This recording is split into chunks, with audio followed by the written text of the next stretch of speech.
Muy buenas tardes. Les agradezco muy sinceramente su conexión esta tarde a un nuevo seminario organizado por la SES de manera online. Hoy vamos a debatir sobre temas que nos afectan directamente a las empresas y sobre todo en estos difíciles momentos.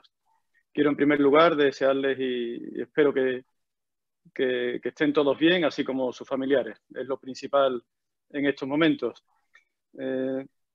Sin embargo, no podemos hacer oídos sordos a los graves efectos de esta crisis sanitaria que está teniendo sobre nuestra economía y lo que está suponiendo para tantas de nuestras empresas.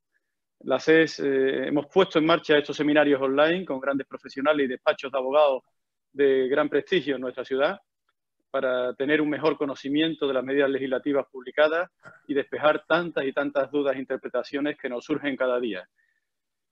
El hecho de contar con la mayor información contrastada nos permitirá y nos debe permitir pues, que podamos adoptar y tomar las mejores decisiones y en el menor tiempo posible. Esta tarde debatiremos sobre cómo puede incidir en la contabilidad de las empresas la alarma sanitaria creada por el COVID-19. Abordaremos los aspectos fiscales a tener en cuenta de cara al impuesto de sociedades de 2019, que todavía no está cerrado y todavía podemos tomar algunas decisiones importantes para adaptar nuestra cuenta de resultados y mejorar a lo mejor nuestra liquidez. Y terminaremos con una exposición sobre la línea a seguir entre situaciones de insolvencia sobrevenida que le están pasando a tantas empresas y a tantos sectores en los cuales la paralización aún sigue o la actividad se ha recuperado mínimamente y no da ni para cubrir una pequeña parte de sus costes. Creo que es sumamente importante e interesante estas tres líneas de acción porque recogen aspectos que sin duda harán que tomemos nuestras decisiones mejor preparados y con mayores conocimientos. Y no debemos de olvidar que lo que hagamos ahora marcará la viabilidad y hasta la propia sobrevivencia de nuestra empresa mañana. Hoy estarán con nosotros grandes profesionales del despacho Montero Aramburu, que expondrán todos estos aspectos y con quienes al final de su intervención tendremos también la oportunidad de debatir y hacerles las preguntas que creamos y consideremos oportunas para tomar mejores decisiones en nuestras empresas. Sin más, quiero ceder la palabra a Ignacio Seller Feria, abogado socio del Departamento Tributario de Montero Aramburu, que centrará el tema, nos presentará a los ponentes y será también el moderador del debate. Gracias a todos y cuando quieras, Ignacio. Muy bien, muchas gracias, Miguel. Muchas gracias a la CES por la organización de esta jornada y por contar con nosotros. Para Montero Aramburu es un placer colaborar con esta institución y esperamos próximamente seguir haciendo nuevas jornadas y seguir haciendo sesiones de este tipo. Como marca el título de la jornada, el objeto de la misma se va a centrar en analizar el impacto del COVID-19 en distintas áreas o aspectos de las empresas.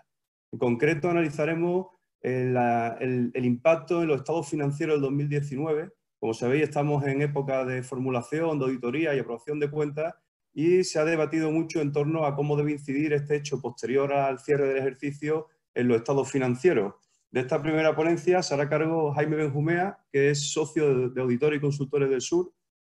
En segundo lugar, analizaremos los aspectos fiscales del COVID-19, centrado principalmente en el cierre fiscal, como decía Miguel. Además, tenemos una novedad publicada ayer en el BOE, donde se genera un nuevo plazo extraordinario de presentación del impuesto. Y luego veremos también otra serie de cuestiones accesorias fiscales también derivadas de esta situación y que creemos que son de interés práctico para todas las empresas. Y por último, mi compañera Ana Gamero, la directora del área mercantil de Montero Aramburu, ante la situación de insolvencia que se van a ver abocadas con muchas compañías, ella analizará las distintas fórmulas preconcursales y concursales que pueden adoptar las empresas y que si se hace tiempo puede conseguir salvarlas, puede conseguir mantener la viabilidad de las mismas e incluso mitigar posibles responsabilidades de administradores. Esas serán las tres ponencias y tras ellas habrá un coloquio que podéis consultarnos a través del chat del Zoom, que si veis abajo de la pantalla hay una pestaña, un botón que es chatear. Por ese chat podéis hacernos las consultas que estiméis convenientes y la iremos resolviendo al final. También resolveremos aquellas consultas que se han ido dirigiendo al CES desde la convocatoria y esperemos que sea participativo el coloquio y podamos resolver todas las dudas que nos planteéis. Yo sin más le paso la palabra a Jaime Benjumea para que empiece con su ponencia. Muchas gracias a todos. Hola, buenas tardes. Muchas gracias, Ignacio. Bienvenidos a todos. Mi agradecimiento a todos los organizadores y, por supuesto, como ya ha dicho Miguel, la esperanza de que todos estén bien de salud y que esa salud se traslade en poco tiempo a la salud económica de nuestra ciudad y de todo el país. Trataremos en esta sesión, o por lo menos en la parte que a mí me toca, en un espacio de tiempo breve, aproximadamente entre 12 y 15 minutos máximo, de determinar cuál es el marco contable en el que nos encontramos ante esta pandemia, con carácter general y sin entrar en muchos detalles y en mucha profundidad en parcelas, dejando quizás esas profundidades y esas cuestiones particulares para que se enriquezcan a través del debate y de las apreciaciones personales que cada uno o preguntas que cada uno quiera formular. Mi exposición aproximadamente contendrá 4 apartados. El primero será lo que es la definición del hecho posterior en relación también a lo que es el COVID-19. La segunda cuestión será la necesidad de identificar la situación particular económica, financiera y de otros órdenes que veremos brevemente en la que las sociedades en las que nos encontramos se pueden situar en estos momentos. Y, por supuesto, un tercer punto, ya Miguel también lo ha comentado, será la obligación y la necesidad de aplicar un principio de prudencia no más allá del que se venía realizando en años anteriores, pero sí acorde con la situación en la que estamos en estos momentos respecto a los cierres del ejercicio de 2019. Por último, una breve referencia también a las cuestiones de memoria, a algunas cuestiones tipo reformulación y otros cambios normativos que igualmente se aprobaron ayer al hilo y con motivo de coordinar la normativa mercantil, entiendo que con la normativa tributaria. Sin más, entro en el primero de los puntos que hace referencia a la cuestión de hechos posterior, a la definición de hechos posterior que se da en el Plan General de Contabilidad. Esa definición distingue entre hechos posteriores que pongan de manifiesto condiciones que ya existían al cierre del ejercicio y en función de la naturaleza de estos hechos que se puedan producir al cierre del ejercicio, con posterioridad al ejercicio del que estamos hablando, en este caso 19, estos hechos en función de esa naturaleza, como digo, darán lugar a la necesidad de realizar un ajuste en los estados financieros, incluir una determinada información en la memoria o a la interacción de estas dos cuestiones que he dicho con anterioridad. Luego estaríamos ante el hecho posterior tipo 1 y el hecho posterior tipo 2 es aquel que pone de manifiesto circunstancias que efectivamente no existían al cierre del ejercicio. Este tipo de hecho posterior, llamámosle tipo 2, simplemente nos obligaría que en función de la importancia que pudiera tener y que fuera necesario para que cualquier lector de las cuentas anuales estuviera suficientemente informado, obligaría a incluir en la memoria información sobre la naturaleza de estos hechos, así como una valoración de los efectos que pudieran tener. O incluso en el caso de que esa valoración no se pudiera llevar a cabo, simplemente por el tamaño y volumen de las incertidumbres reinantes, pues incluir algún tipo de manifestación sobre esa misma imposibilidad. Con el ánimo de aclarar esta definición sobre la que pivota toda la normativa contable que nos puede ser de aplicación en este momento, les diferencio lo que pudiera ser la insolvencia de un cliente, de un saldo de cliente existente al cierre del ejercicio 2019, diferenciando un primer caso en el que ese cliente que ha resultado fallido con posterioridad al ejercicio 2019 tuviera ya indicios de deterioro en aquel momento, de un deterioro de su solvencia patrimonial, bien a través de su información financiera, bien a través de que nos viene solicitando continuamente renovaciones o renegociaciones financieras, frente a un cliente que simplemente impaga la deuda porque cuestiones tan simples y por poner un caso extremo, pues simplemente se le quemó la fábrica con posterioridad al cierre del ejercicio. En el primer caso estaríamos hablando de un hecho posterior tipo 1, es decir, que requerirá que los estados financieros sean ajustados si es significativo e incluso requerirá, si es también significativo, que se incluya esa información en la memoria. En el segundo caso, lo más que nos podríamos encontrar es que estuviéramos obligados a informar en la memoria en función de la importancia que pudiera tener. Les voy a ahorrar porque el llegar a determinar qué tipo de hecho posterior es el COVID-19 ha sido un jeroglífico importante a lo largo de estos últimos meses en los que estamos conviviendo con el COVID-19. Le voy a narrar toda la evolución para decirles simplemente que tanto desde la profesión contable, auditora y sobre todo y más importante, a través de las manifestaciones que el presidente del Instituto de Contabilidad y Auditoría de Cuentas, como ustedes saben, que es el organismo en España encargado de emitir estas normas contables y emitir aclaraciones a las mismas, ya se ha manifestado el presidente en diversas actuaciones en el sentido de que el COVID-19 es un hecho posterior tipo 2, es decir, en ningún caso afectará a los estados financieros del año 2019. Hemos tenido incluso cuestiones en las que luego que haya visto alguna pregunta sobre ellas podremos ahondar más, por ser el tratamiento de fondos de comercio o de las bases imponibles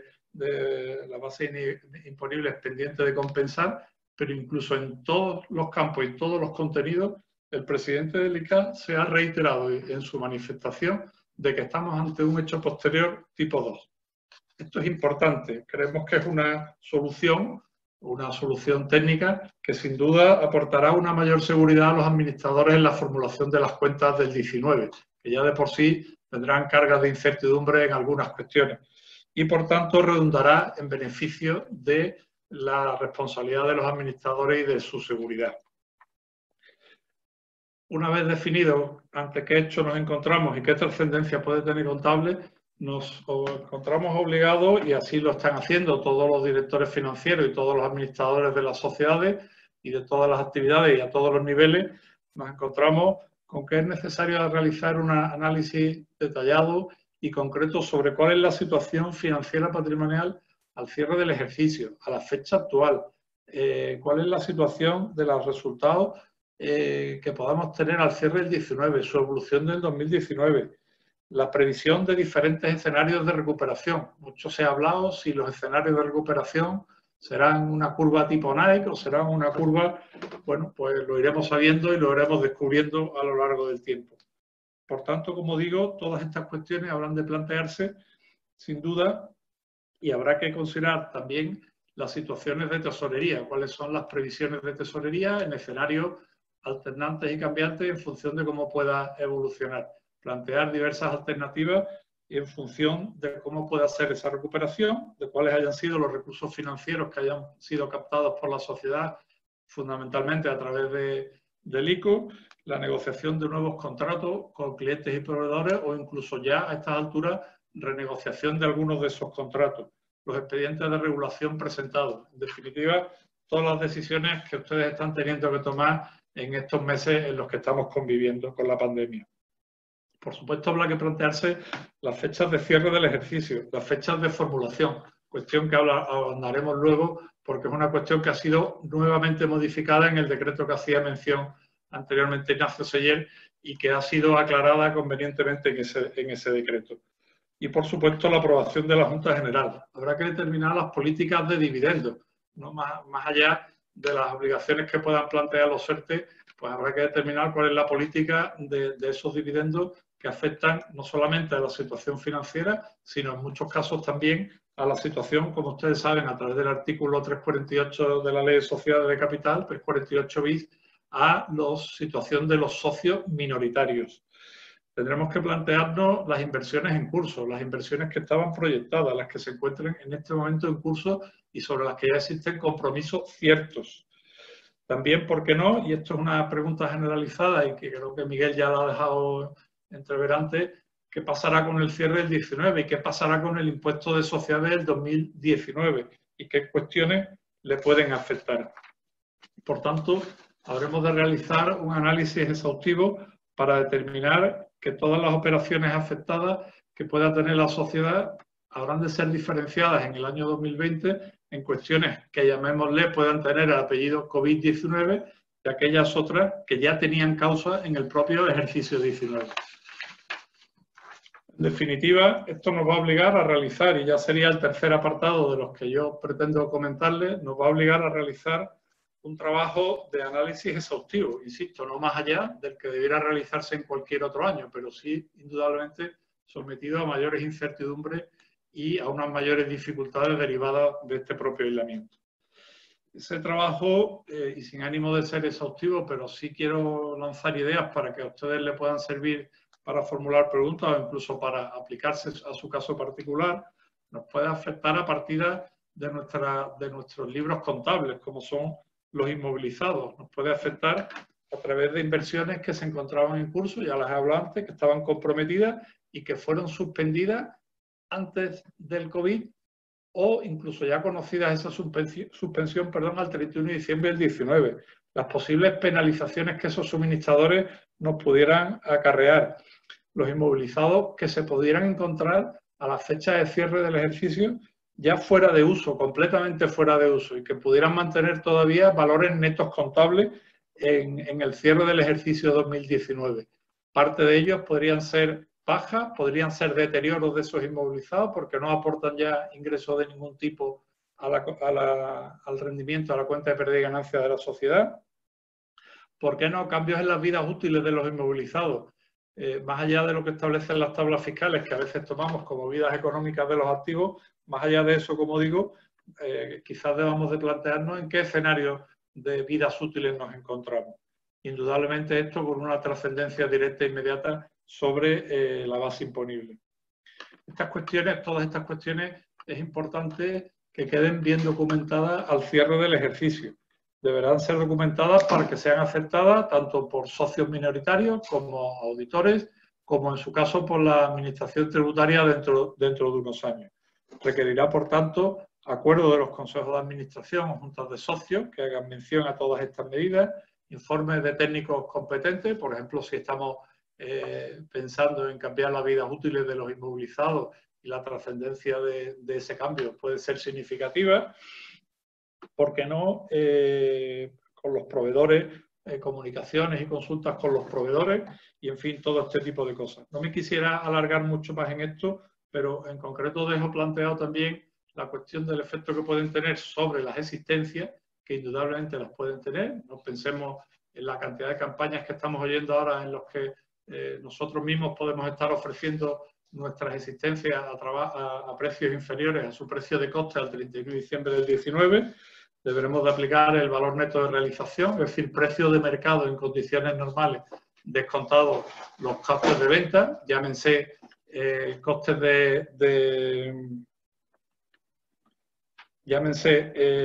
comisiones de venta y gastos de transporte, y qué efecto pueden tener estos sobre los deterioros. Insisto, esta misma partida, ya el presidente Lica también se ha manifestado claramente que esto es un hecho posterior del tipo 2 si el apellido que tiene es COVID-19, si se deriva fundamental o exclusivamente de esta cuestión.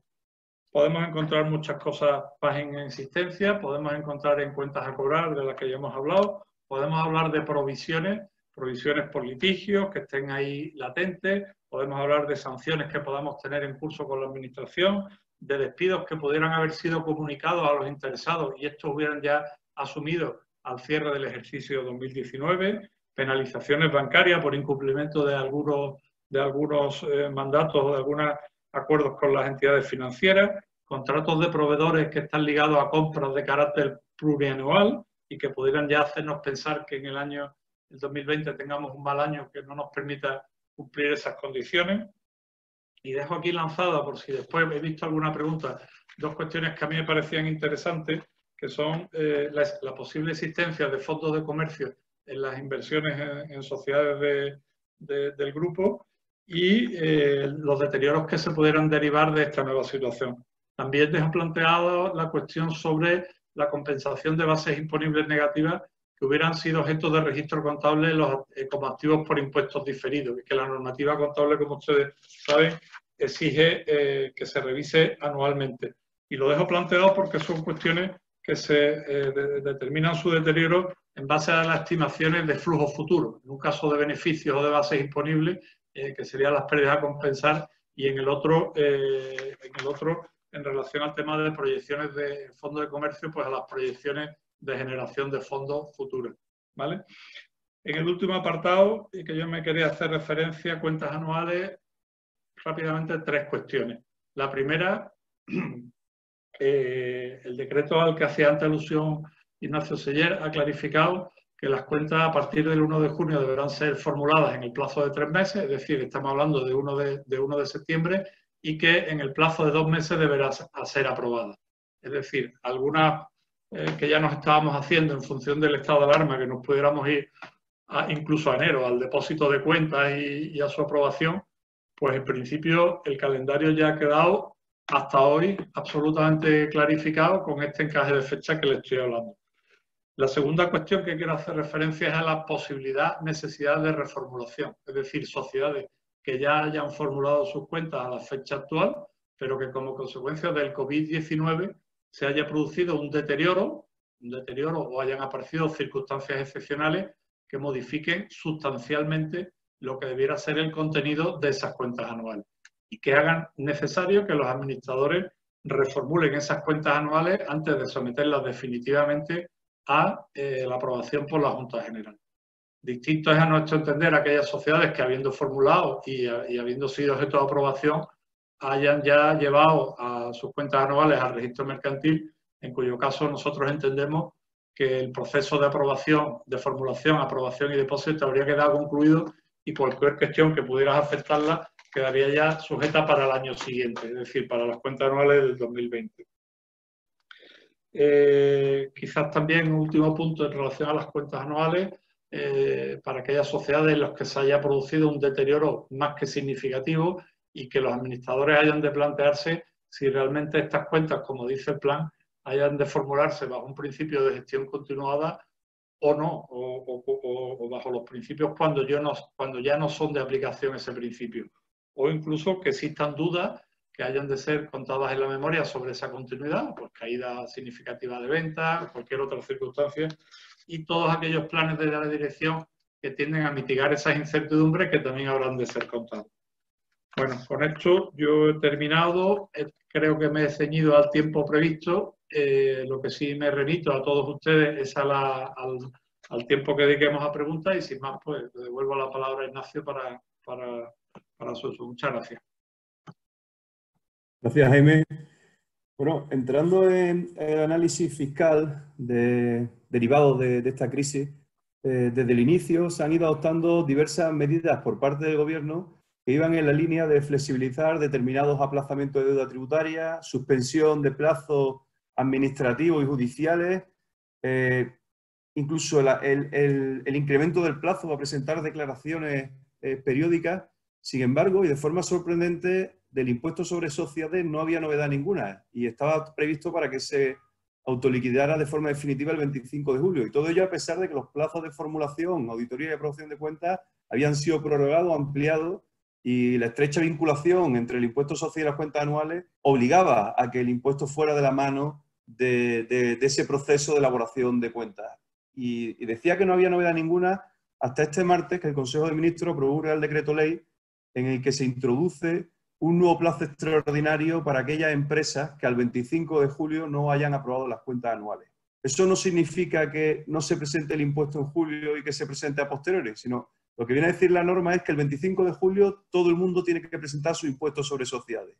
No obstante, aquellas empresas que no tengan aprobadas las cuentas anuales a esa fecha pueden, hasta el 30 de noviembre, presentar una segunda declaración cuando las tengan definitivas y esas cuentas definitivas difieran de las que se han considerado en julio cuando se presentó la primera de las declaraciones. ¿Qué puede pasar? Puede pasar que con ocasión de unas cuentas anuales definitivas aprobadas por la Junta General diferentes a las provisionales, puede pasar que salga una cantidad a pagar, en ese caso se hará una complementaria y lo único que se generarán serán intereses de demora, no habrá ningún tipo de recargo. Es posible que genere también una menor devolución de la que resultante y también se considerará como una declaración complementaria. En el resto de casos no se va a considerar, no se va a realizar como una impugnación de autoliquidaciones, que es lo que se suele hacer cuando hay un error en la declaración presentada en plazo, sino que automáticamente se va a dar por rectificada y no se va a generar un procedimiento específico como tal. Respecto a los intereses de demora, en el caso de que sabéis que Hacienda tiene 6 meses para devolver el dinero y a partir de 6 meses se devengan intereses de demora. En este caso, si se presenta una segunda declaración, los 6 meses computarán a partir de esa fecha. Uno de los aspectos que siempre ha generado mucha controversia en el impuesto sobre sociedades cuando se presentan declaraciones temporáneas son la aplicación de las opciones tributarias. Hay diversos incentivos fiscales y otro tipo de cuestiones que para aplicarla en tu impuesto tienes que hacerla en el plazo correspondiente. Por ejemplo, la compensación de base imponible negativa o la aplicación del incentivo de operaciones a plazo para tributar de forma diferida. Y ese tipo de opciones tributarias, la norma exige que se apliquen en el plazo correspondiente. La norma actual prevé que, a pesar de que se presenten en el 2019, se va a ampliar esa fecha, por tanto, se va a considerar que estamos optando dentro de un plazo reglamentario y no perdemos derecho alguno por presentar la declaración en noviembre del 19. ¿Sobre qué cuentas debo tener en julio, debo tener presentes para hacer la primera declaración? Para aquellas empresas que no tengan aprobadas las cuentas, lo que dice la norma es que hagamos el impuesto conforme a las cuentas auditadas, pendientes de aprobación, si no estuviese auditada conforme a las cuentas formuladas y si no, conforme a la contabilidad disponible en ese momento. Y hay alguna voz se ha escuchado la posibilidad de diferir el impuesto haciendo un resultado contable bajo en el impuesto de julio y luego en noviembre haciendo el correcto e ingresando y de esa manera teniendo una financiación de varios meses de la cuota. Eso no es recomendable porque ambas declaraciones pueden ser objeto de comprobación y por tanto la recomendación sería que tanto la declaración de julio como la de noviembre estuviese bien justificada las diferencias a que se corresponden y no hacer cualquier disparate porque, insisto, ambas declaraciones pueden ser objeto de comprobación. Entrando en el cierre fiscal de 2019, era muy importante la opinión de auditoría, en este caso lo que Jaime Benjumea ha comentado, en torno a qué tipo de hecho posterior es el COVID-19. Y tiene su trascendencia porque en la norma fiscal el principio de devengo es un principio que prevalece plenamente respecto a la imputación temporal de los ingresos y de los gastos. En el momento en que contablemente el criterio es que no debe imputarse la cuenta de resultados del 2019 y solo debe informarse en la memoria, ya fiscalmente lo que nos están diciendo es que todos los perjuicios derivados del COVID no podemos anticiparlo al 2019. Es decir, va a ser un gasto a imputar en la cuenta de resultados del 2020 y no del 2019. Quien haga un registro contable en el 2019, a pesar de que el criterio contable sea otro, podemos, por supuesto, contabilizarlo, sabiendo que es incorrecto, pero fiscalmente existe una norma que no permite la deducibilidad fiscal de gastos en años anteriores a su devengo. Por tanto, parece que en el cierre fiscal de 2019, como Jaime bien decía, el COVID-19 por sí mismo no va a conseguir un ahorro fiscal. En todo caso, tanto en el 2019 como en el 2020, los gastos que puede generar el COVID-19 afectan a partidas que fiscalmente tienen un tratamiento diferente al contable y eso conviene siempre tenerlo en cuenta. Ahí me ha hablado de deterioros de inmovilizado, tanto deterioro de inmovilizado material como intangible, como inversiones financieras, como inversiones inmobiliarias. Sabéis que desde el 2015, este tipo de deterioros no son deducibles fiscalmente y, por tanto, aunque contablemente procedería el deterioro porque efectivamente ese activo derivado del COVID o por otra cuestión, ya no su valor de mercado es inferior al valor contable, pues en ese caso el deterioro que se registra contablemente no va a poder ser deducible fiscalmente. También sabemos que los deterioros de clientes fiscalmente tienen unos requisitos específicos para que sean deducibles.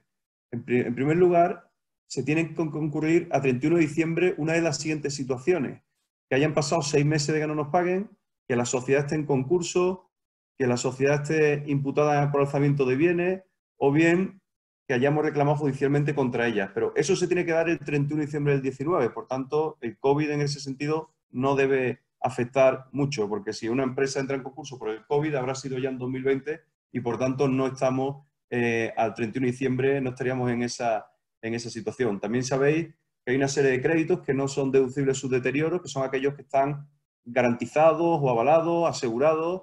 También los que sean con empresas vinculadas se requiere la liquidación de estas para que puedan ser deducibles. O si son deuda de carácter público, pues necesitamos reclamar judicialmente a la Administración para que podamos deducirnos ese deterioro. Por otro lado, Jaime sí ha comentado el impacto indirecto o directo que puede tener sobre la valoración de las existencias y ahí sí que puede tener un impacto fiscal relevante porque es el único deterioro, además del de cliente, que es deducible fiscalmente. Así que si podemos de alguna manera registrar un deterioro de existencias porque ha caído por completo el precio o porque a raíz del COVID ha caído el consumo y hay una escasa rotación y resulta que puede caducar nuestros productos, bueno, en definitiva, siempre aplicando el criterio contable, fiscalmente será deducible.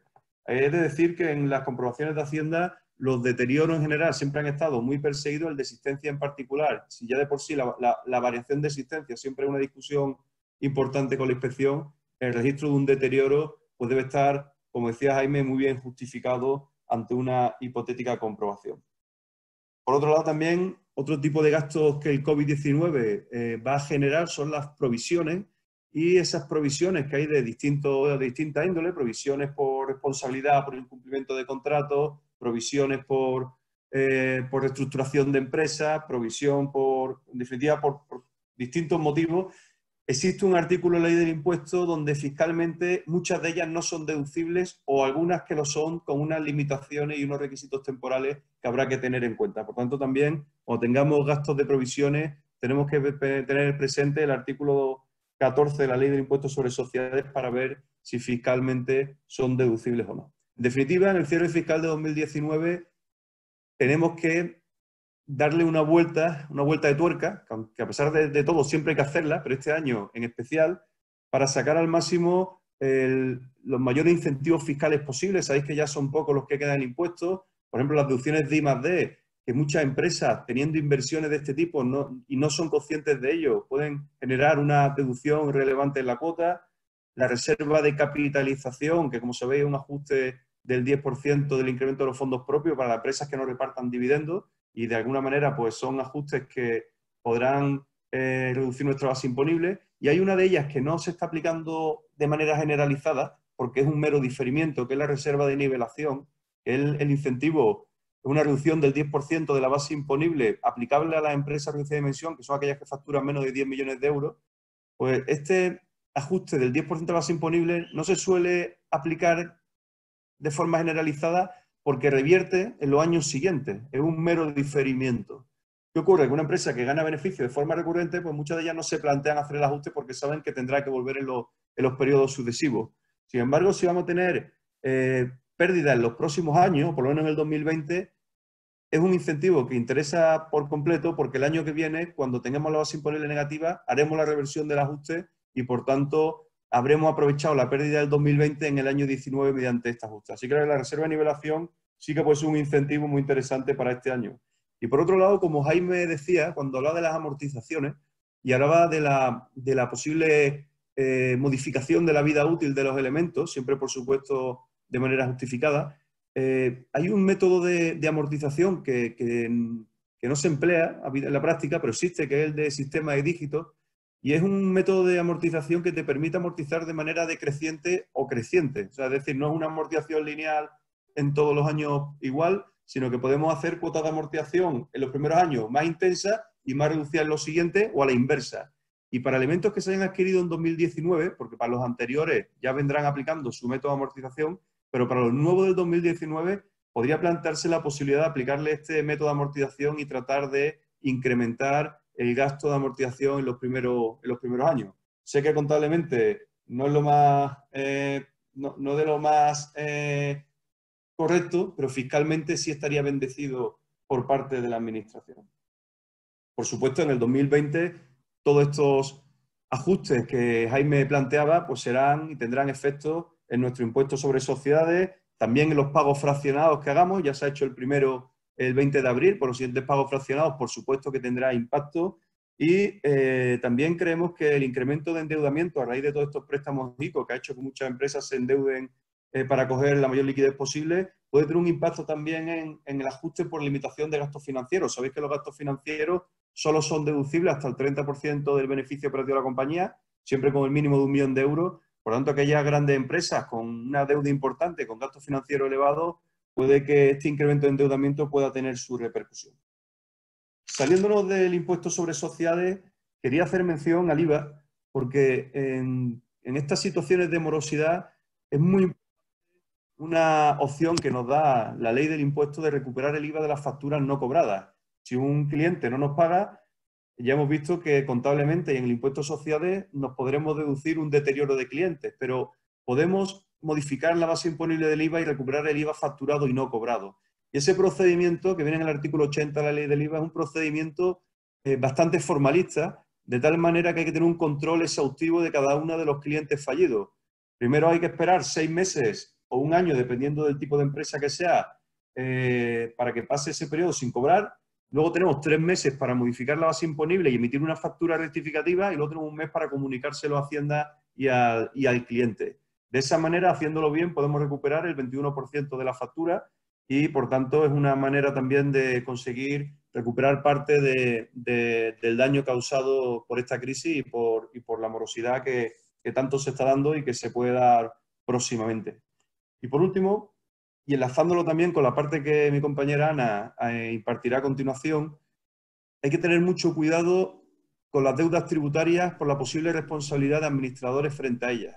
La Ley General Tributaria establece una serie de supuestos de responsabilidad, tanto solidaria como subsidiaria, y por tanto tenemos que ser muy diligentes a la hora de adoptar determinadas decisiones. A modo simplemente de superficial de tratar estas cuestiones, informaros que si hay una deuda que se genera con ocasión de una infracción tributaria, por ejemplo, tenemos una declaración de IVA, nos sale mucho a pagar y decidimos no declarar parte de los ingresos para bajar la deuda tributaria. Si en una comprobación detectan esa irregularidad, conllevará inmediatamente una infracción tributaria, una sanción, y por tanto esa deuda, si la empresa no la paga, nos podrán hacer responsables de ella.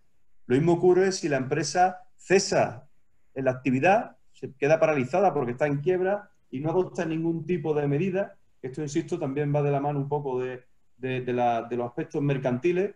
Si abandonamos la empresa y no presentamos el concurso en los tiempos que procedan, ni procedemos a su disolución, pues son supuestos que generan también responsabilidad y se pueden exigir las deudas a los administradores de la empresa. Igual ocurre cuando se presentan de forma reiterada solicitudes de aplazamiento de IVA y de retención donde no hay ninguna intención real de cumplir con esas obligaciones, simplemente de ganar tiempo y de ir diferiendo el pago de la deuda. En esos casos también puede haber responsabilidad de administradores. Y por supuesto, y por última, esta puede ser incluso más allá de una responsabilidad económica. Si hacemos todo lo posible por evitar el cobro de Hacienda de deuda, de evitar embargos, de ocultar bienes, pues evidentemente también estaremos incurriendo en esos supuestos. Por tanto, ante deudas tributarias hay que tener mucho cuidado con no pasarse de la línea, no es ser que al final puedan ir contra el patrimonio personal del empresario. Yo por mi parte he concluido la parte fiscal y le paso la palabra a mi compañera Ana Gamero. Muchísimas gracias, Nacho. Buenas tardes a todos. Lo primero, agradeceros su presencia y me uno a los agradecimientos y a los deseos de salud que han manifestado mis compañeros. Me voy a centrar en esta última intervención que me toca a mí exponerla, en cuáles son las alternativas preconcursales a las que pueden acudir aquellas entidades que estén en una situación de insolvencia, es decir, aquellas sociedades o aquellos empresarios que no puedan hacer frente a sus obligaciones y junto a ello cuáles son las medidas que ha adoptado el Gobierno y que hemos visto en estos últimos Reales Decretos Ley para fomentar la utilización de estas fórmulas preconcursales. Al final haré un pequeño inciso respecto al concurso, pero creo que nos interesa a todos muchísimo más centrarnos en estas figuras preconcursales que nos pueden evitar llegar a esa situación concursal que nadie desea. Como todos sabemos, la crisis sanitaria que estamos viviendo ha afectado de forma absolutamente general y muy relevante a la práctica totalidad de los agentes económicos.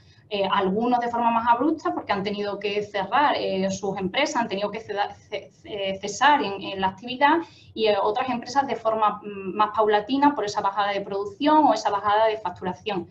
La realidad es que en ambos casos lo que se ha provocado es una situación, o se está provocando y va a incrementarse en el futuro, una situación de tensiones financieras y de dificultades de tesorería que en este primer momento podemos calificar como de transitorias, pero que atendiendo a la incertidumbre que tenemos actualmente respecto a la recuperación económica, pueden devengar en una situación estructural, en insolvencias finalmente estructurales que aboquen a las compañías a presentar el concurso.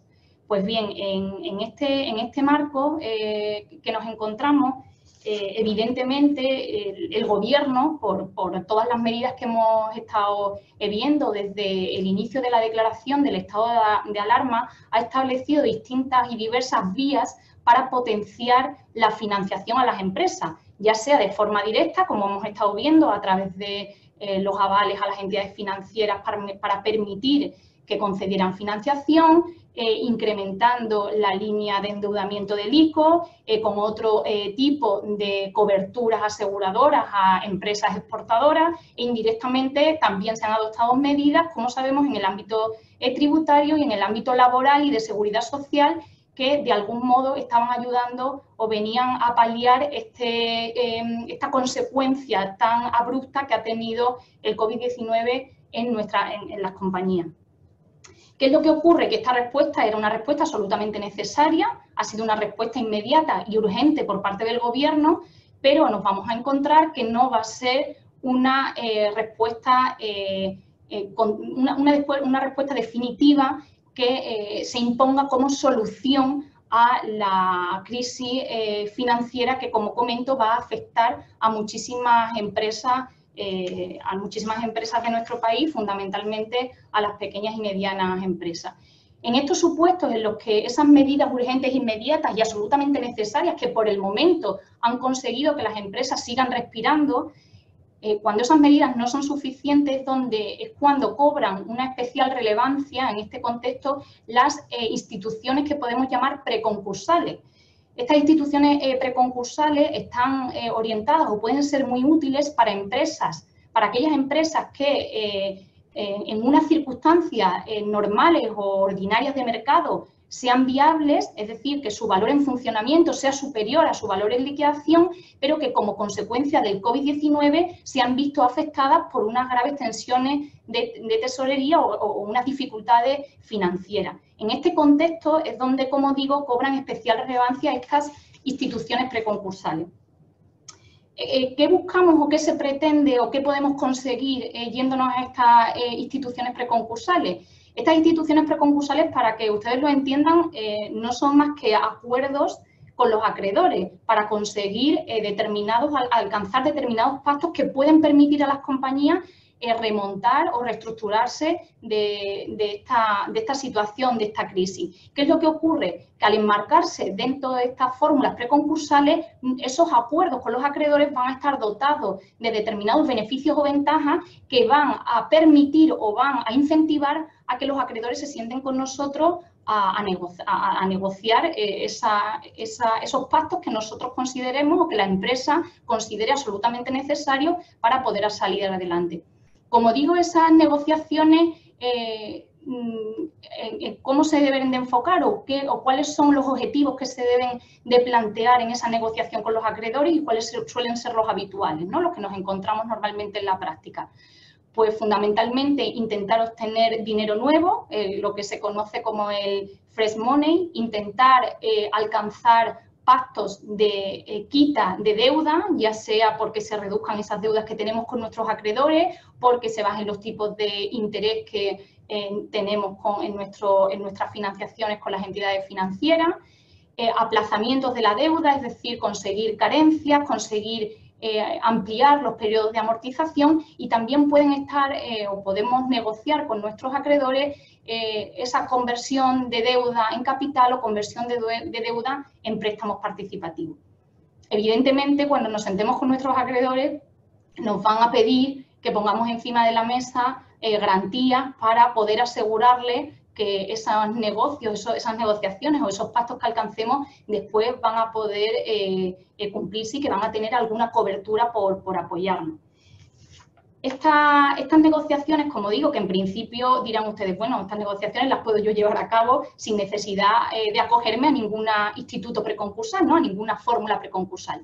Pues bien, si estos pactos los enfocamos, como digo, mediante las figuras de los institutos preconcursales, vamos a conseguir una serie de ventajas que van a ser muy relevantes y que pueden ayudar a que los acreedores se sienten con nosotros para conseguir darle viabilidad a la compañía. Fundamentalmente estas ventajas son tres. La primera de ellas es que los pactos o los acuerdos de refinanciación o los pactos con los acreedores que se alcancen van a tener una protección en el caso de que en el futuro esa compañía presente concurso. Este tema es muy relevante porque, como comprenderán, y esto no sucede en la práctica, a nadie le gusta sentarse a negociar y a llegar a acuerdos con sociedades que están tremendamente débiles y que saben que a la primera de cambio se pueden ir a una situación concursal y que todo lo que se ha negociado en una situación concursal no tenga validez. Por tanto, ¿qué nos permite este primer beneficio que contempla que tienen estas instituciones preconcursales? Pues proteger los pactos que va a implicar que una vez que se presente el concurso en el futuro no se van a reintegrar o no se van a rescindir las operaciones y las garantías que hayamos podido conceder a nuestros acreedores para que apoyen esas medidas que necesitamos para superar la situación de insolvencia. Además, esa protección también puede ir vinculada y de cara a una garantía de los acreedores que apoyan estas refinanciaciones a que no se les considere administradores de hecho en un futuro concurso por su participación y por su apoyo a la compañía. En segundo lugar, la segunda ventaja, que también es bastante relevante, es que el dinero nuevo que se da a la sociedad en estos institutos, en estas fórmulas de refinanciación preconcursales, si se presenta un futuro concurso, van a tener un privilegio a la hora de cobrar. Esto también es tremendamente incentivador para que las compañías pongan dinero nuevo encima de la mesa. Porque de otra forma, como decía anteriormente, lo que nos puede suceder es que nos vayamos a un concurso y ese dinero nuevo que nos han dado para poder salir adelante, después no se vaya a poder cobrar de ninguna de las maneras. Con lo cual, este privilegio al cobro también va a ayudar a alcanzar esos acuerdos.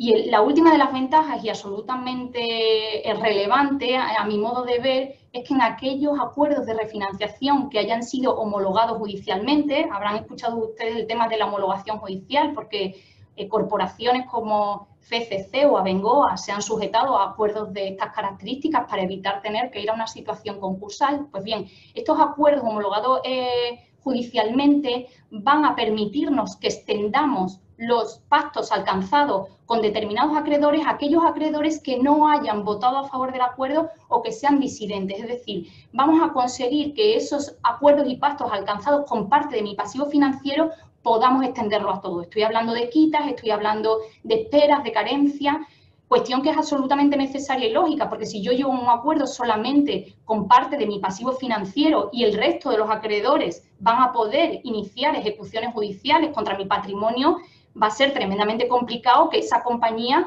pueda salir adelante y tener una viabilidad al no afectar los pactos a todos los acreedores financieros de la sociedad. Esto, como digo, estas tres ventajas van a incentivar en la práctica que acuerdos que en circunstancias complicadas de una compañía no pudieran salir adelante, pues que los terceros o los acreedores que se relacionan con la compañía se sientan más seguros para apoyar a esas compañías en esos pactos que necesitan o en esa refinanciación. Unido a esto, como decía al principio, y esto que les acabo de explicar, es nuestro marco concursal actual, o preconcursal actual, hasta aquí no hay ninguna novedad, pero ¿qué es lo que ha hecho el Gobierno en las medidas últimas que ha adoptado para incentivar que se pueda acudir a estas fórmulas preconcursales? Pues bien, ha adoptado una serie de medidas que nos va a facilitar o a flexibilizar el poder acudir a estas fórmulas.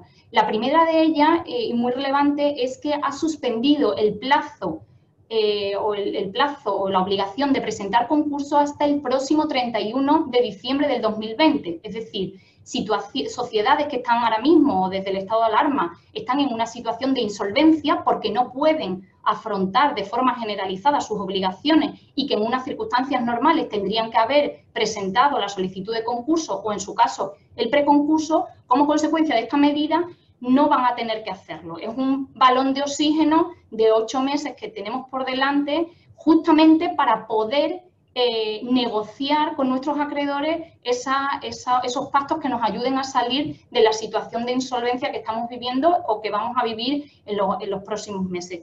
Con lo cual, esta medida absolutamente necesaria. Aparte de esta suspensión de la obligación de presentar el concurso, durante el año siguiente a la declaración del estado de alarma, es decir, hasta el próximo marzo de 2021, lo que se permite por los reales decretos dictados, por el 16/2020 fundamentalmente, es que aquellas compañías que hubieran alcanzado un acuerdo de refinanciación homologado judicialmente y que como consecuencia del COVID no puedan hacer frente al mismo, lo que les llevaría directamente a tener que pedir el concurso, se les permite renegociar o modificar o novar ese acuerdo de refinanciación homologado judicialmente, aunque no haya transcurrido un año desde su aprobación, que es el tope que establece la ley concursal para poder presentar un nuevo acuerdo a homologar judicialmente.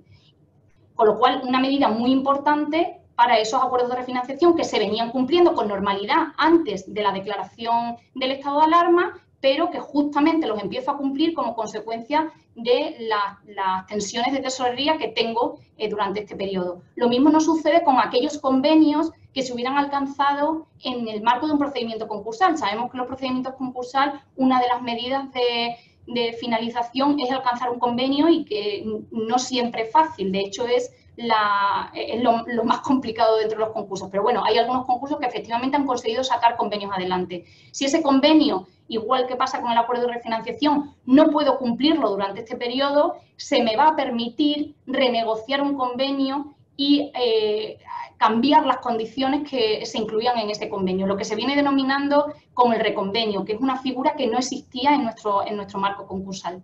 Otra de las medidas adoptadas por el Gobierno, también importante, aunque yo creo sinceramente que se deberían haber arriesgado un poco más, es que van a privilegiar el apoyo financiero por parte de las personas especialmente vinculadas a las compañías con situación de dificultades, es decir, el socio, el administrador que apoya económicamente a la compañía, por esa vinculación que tiene con la compañía, en un futuro concurso su crédito siempre va a ser subordinado. Pues bien, con estas medidas del Gobierno lo que hacen es privilegiar o mejorar la calificación de ese crédito. Desde mi punto de vista, creo que esa calificación se debería de haber privilegiado aún más con el apoyo de estas personas vinculadas a la compañía a salvar el negocio, a intentar mantener el tejido empresarial y no despedir a los trabajadores. Pero bueno, al menos ha habido algo de avance. Fuera del marco concursal nos encontramos también una medida muy relevante y que de algún modo está coordinada y de nada serviría la suspensión del plazo para presentar el concurso si paralelamente no se hubiera adoptado esta medida a nivel o en el contexto societario. Y no es otra que se va a desactivar se va a desactivar como causa de disolución las pérdidas que se hayan ocasionado durante el ejercicio 2020, teniéndose en cuenta los resultados del ejercicio 2021 para valorar y determinar si una compañía está en causa de disolución. ¿Qué quiere decir esto? Que las pérdidas que tengamos durante el 2020 no las vamos a tener en consideración para ver si estamos en causa de disolución o no. Recordemos que estamos en causa de disolución cuando nuestro patrimonio neto esté por debajo de la mitad de la cifra del capital social. Si estamos en causa de disolución, como saben, el órgano de administración debe en el plazo de 2 meses convocar la Junta General para que acuerde la disolución o adopte alguna medida que enerve esa situación de desbalance patrimonial. Pues bien, las pérdidas del 2020 no se tendrán en cuenta, es una medida análoga a la que se adoptó en la crisis del 2008 respecto a las empresas vinculadas con el sector inmobiliario. Y durante el 2021 también vamos a tener un balón de oxígeno, porque no será hasta los resultados del 2021 que tendremos que valorar al principio del 2022 cuando sabremos si o cuando tendremos que adoptar alguna medida en el supuesto de que en ese momento se ponga de manifiesto una causa de disolución. Como pueden suponer, el hecho de que se hayan adoptado estas medidas tanto en el marco concursal, en el marco de la insolvencia y en el marco del desbalance patrimonial, implican per se que se suavicen las responsabilidades del órgano de administración en estas circunstancias, porque como sabemos, cuando una compañía se encuentra en alguna de estas dos circunstancias, al órgano de administración se le debe encender una alarma de algo, de que tengo de forma directa y de forma clara adoptar medidas ante unas situaciones tan graves que está viviendo la compañía. Al haberse suavizado y haberse suspendido esas obligaciones durante estos plazos, ese órgano de administración va a poder emplear este tiempo, este plazo temporal que como he comentado antes, vamos a tener por delante para trabajar en estos acuerdos de refinanciación y en estas medidas que nos permitan reestructurar la crisis que esté sufriendo la compañía. Básicamente, si no conseguimos que ninguna de estas fórmulas preconcursales funcione, pues, y no tienen éxito, pues estará abocada la compañía posiblemente a ir a un escenario concursal. El escenario concursal no siempre tiene por qué acabar en liquidación cuando se adoptan medidas a tiempo, cuando la sociedad va al concurso de forma coordinada y con la finalidad de intentar darle viabilidad a la compañía. Dentro del concurso, como sabéis, existe el convenio de acreedores, que lo que se trata básicamente es de alcanzar acuerdos de quita y espera, los mismos que he contado antes fuera del concurso, pero esta vez en un escenario concursal. Y si esto no fuera posible, siempre nos queda la posibilidad de vender la unidad productiva dentro del concurso, que lo que permite es mantener la viabilidad de esa actividad, mantener los puestos de trabajo, pero que el adquirente no tenga que arrastrar y que suceder en las deudas que ya tiene la compañía. En definitiva, y por terminar, que quizás me alarga un poquito en el tiempo, la situación que nos viene, que se espera y que tenemos por delante es tremendamente complicada. Va a haber muchas empresas que van a sufrir estas tensiones financieras y estas dificultades de tesorería, pero debemos de afrontarlo de un punto de vista positivo, afrontarlo a tiempo e intentar poner en práctica y utilizar estas medidas preconcursales que de algún modo pueden permitir y ayudar a enervar pues la situación de insolvencia en la que se van a encontrar las compañías de nuestro tejido empresarial. Y sin más, paso la palabra a Nacho. Muchísimas gracias. Muchas gracias, Ana. Bueno, después de estas tres ponencias, el chat está abierto para quien quiera hacer cualquier consulta de cualquiera de las materias contable, fiscal, mercantil. Nos han ido llegando algunas de ellas a través de las CES. Jaime, empiezo si quieres por ti, las que son de materia de contabilidad. Nos preguntan por el impacto de los ERTEs en la contabilidad de las empresas. Obviamente. Esta pregunta entiendo que viene al hilo de una consulta que ha publicado el ICA. Creo que no ha habido muchas referentes al COVID. Y efectivamente el ICA apunta el tratamiento sobre los ERTEs que en líneas generales paso a comentar, ¿no? En principio dice el ICA que la parte que se está financiando de los ERTEs relativa a la seguridad social habrá de ser objeto de registro como una subvención. Por tanto, esa seguridad social será contabilizable en su epígrafe correspondiente de seguridad social y simplemente existirá un ingreso compensatorio en función de su devengo de las cuotas que haya podido quedar suspendidas por parte de la Administración en este proceso, ¿no? Es decir, la cuenta del 20, porque estamos hablando que esto afectaría al 20, encontrará un gasto por la seguridad social normal más una subvención por parte de la Administración.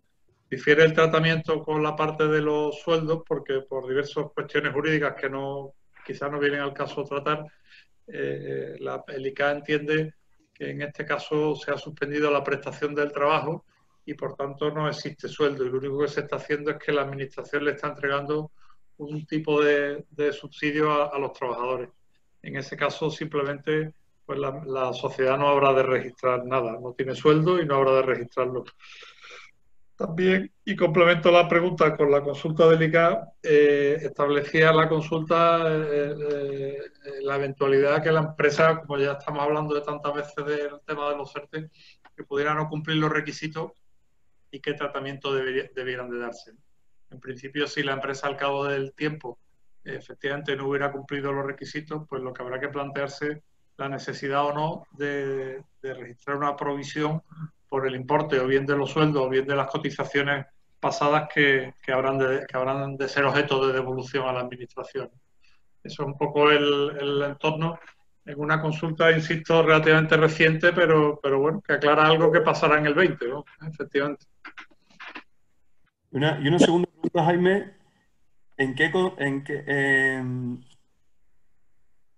efecto del COVID-19 en la evaluación del valor de los fondos de comercio, ¿no? De los intangibles, sí, al final de año cuando se valoran, ¿cómo influye el COVID-19 en esa valoración?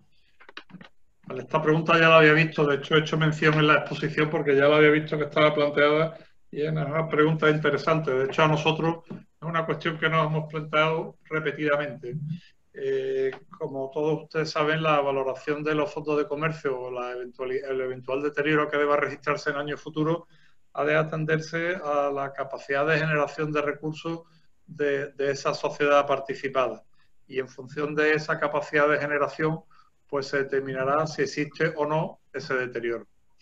La cuestión que nos viene al caso por este motivo del COVID-19 es, bueno, ¿y esa generación futura cuál es?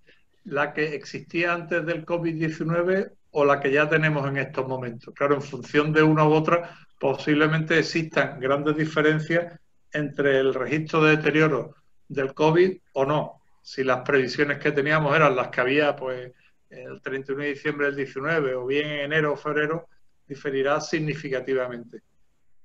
Nosotros la verdad es que esta ha sido esa parte del desarrollo mental que les he comentado que trataba de ahorrarle, porque por más disquisiciones que internamente hayamos podido hacer y estudios y evaluación, el presidente del ICA se manifestó también tajantemente en este asunto, ¿no? Y dijo que las proyecciones futuras, tanto de esta como de otras partidas que están sujetas a la estimación de algún tipo de flujo futuro, habrán de realizarse con lo que había disponible en el momento pre-COVID. El otro motivo es el que también puede ser interesante y lo saco al hilo de esto, ya lo había adelantado, es el tema de los créditos por base imponibles negativas. Es decir, si yo en años anteriores, durante toda la época de la crisis, la cuenta de resultados mostró pérdidas y de esas pérdidas registré los correspondientes activos por impuestos diferidos, la contabilización o no al final de cada año está determinada por la existencia de beneficios futuros en unos plazos determinados que establece la normativa contable que permitan evaluar que esos pérdidas a compensar esos activos por impuestos por pérdida van a ser recuperables. También nos planteamos lo mismo, dijimos, bueno, pero no sería razonable que tuviéramos en cuenta las pérdidas que ya sabemos que se pueden estar produciendo en el 20 y que pueden tener una proyección de futuro en los próximos 8, 9, 10 o 3 o 4 o 5 años. También el presidente del ICAR, una vez más, absolutamente convencido, dijo que no, que los activos por impuestos diferidos del 19 debían basarse en las estimaciones que existían en ese momento pre-COVID y durante el 20 habrán de ser ya objeto de registro conforme a las nuevas previsiones. Yo creo que es un motivo también de tranquilidad. Insisto, todas estas manifestaciones, aunque verbales por parte del ICA, indudablemente han quedado grabadas y creo que mostrarán la posición del Instituto de Contabilidad en el futuro. Muy bien, Jaime. Ana, preguntan a través del chat, no sé si tú lo estás viendo la consulta, es una para tema mercantil. Sí.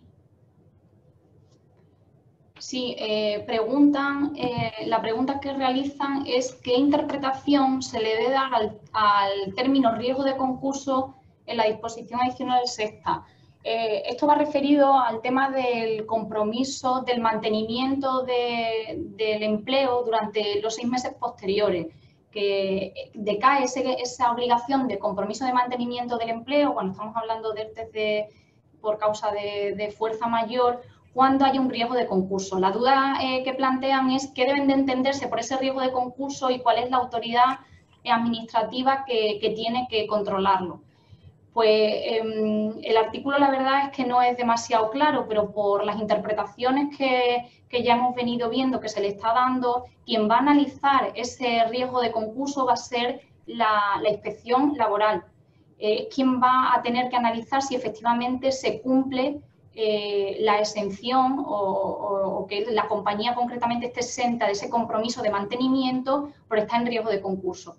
La norma, cuando habla de riesgo de concurso, hace referencia a los presupuestos en los que se entiende que se debe declarar un concurso como necesario, que vienen recogidos en la ley concursal y son unos presupuestos muy claros, como pueden ser el que se hayan incumplido con las obligaciones o con créditos públicos durante un plazo de 3 meses, que haya embargos de forma generalizada en el patrimonio de la compañía, que haya un sobreseimiento general en el pago de las obligaciones. En esos casos es donde se va a entender que existe riesgo de concurso.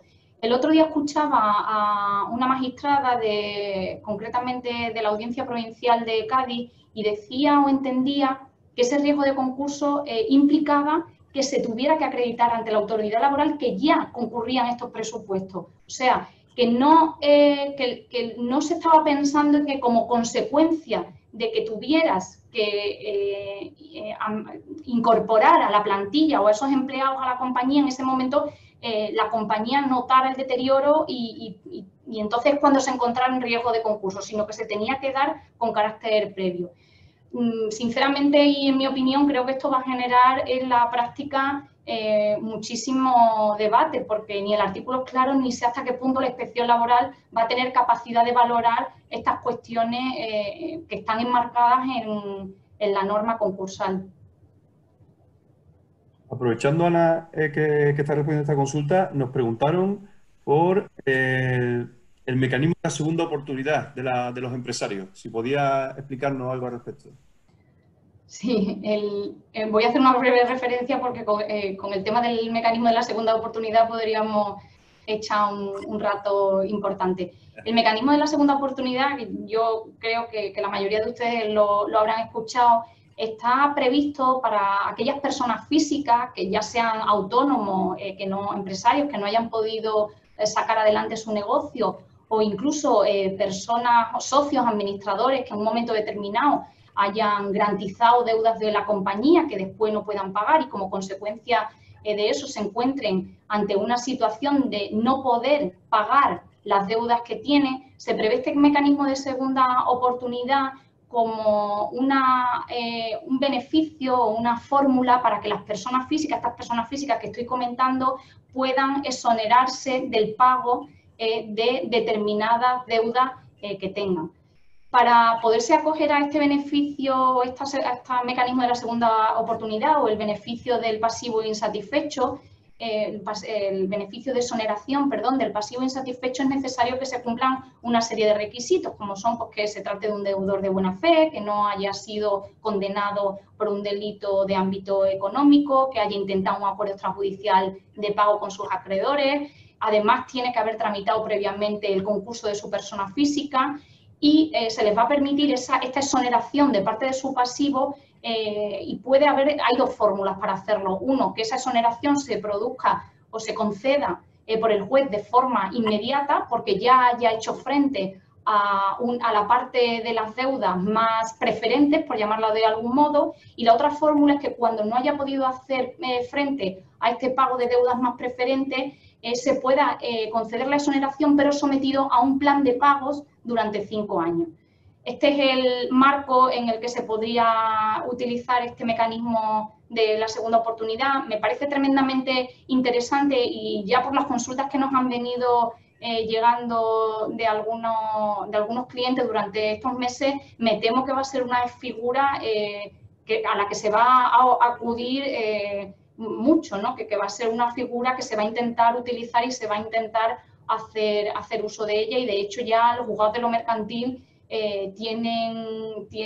están preparados mentalmente para recibir este tipo de de solicitudes. Si me permite, Nacho, sí que es cierto que creo que el beneficio, el mecanismo de la segunda oportunidad, para que realmente fuera eficaz, debería de mejorar en dos aspectos. Uno, no conceder una situación de prevalencia a determinados créditos públicos que siempre tienen, la parte pública siempre tiene beneficios que complican el que el empresario pueda seguir adelante, y aquí nos pasa. Y en segundo lugar, dejar más claro o asegurar a esa persona física que como consecuencia de ir a un concurso de la persona física no va a perder su vivienda habitual. Que aunque actualmente eso se está en la práctica modulando por la jurisprudencia, pero la norma no lo contempla de forma clara. Muy bien, Ana. Fiscalmente me han preguntado por las perspectivas del impuesto sobre sociedades a futuro. Y es verdad que está encima de la mesa porque el Gobierno prevé una batería de medidas y algunas de ellas afectan al impuesto sobre sociedades. Es verdad que no hay claridad y hay mucha incertidumbre, pero sí tenemos como base el proyecto de ley de presupuesto del año pasado, en el que se establecían varias medidas, algunas creo que de cierta relevancia, y que podría resumir en tres. Una, la imposición de un tipo mínimo en el impuesto sobre sociedades del 15% de la base imponible.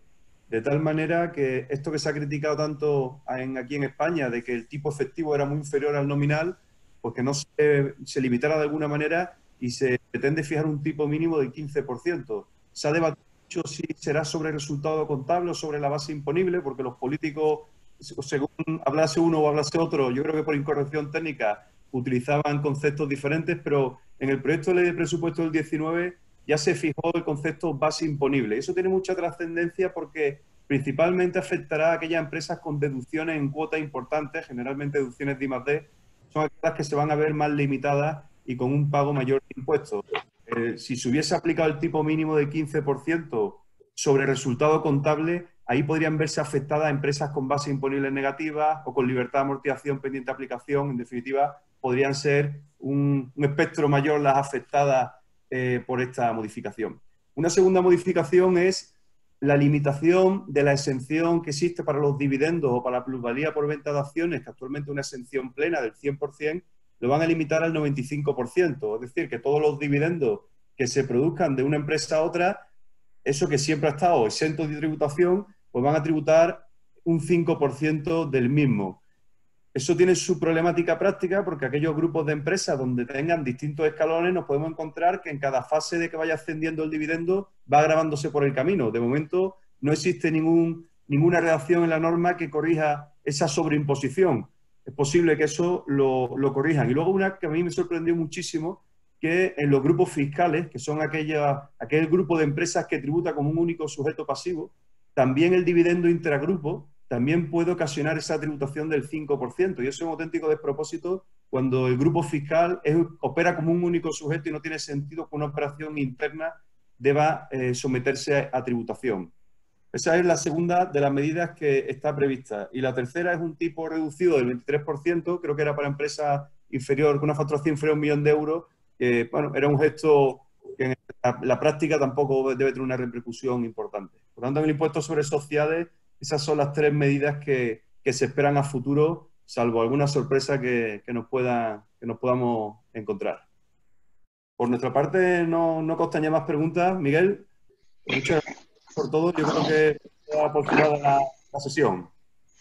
Pues sí, para terminar, pues bueno, primero daros las gracias a Ignacio, a Jaime y a Ana, a todos los que habéis participado, que aprovechemos estos consejos y este asesoramiento sobre decisiones que todavía podemos tomar en el cierre contable de nuestras compañías, en el impuesto social de 2019 y también en todas estas novedades preconcursales y concursales y novedades que hemos tenido con estos decretos que nos pueden también ayudar a proteger mejor la viabilidad a medio y a largo de nuestras empresas. Agradecer mucho por los comentarios que me han llegado también, la agilidad, la claridad en la exposición y lo práctica que ha sido. Muchas gracias a Montero Aramburu y a todos vosotros y espero que hayan disfrutado de esta jornada formativa y que la podamos aplicar en nuestras empresas. Muchas gracias y buenas tardes a todos.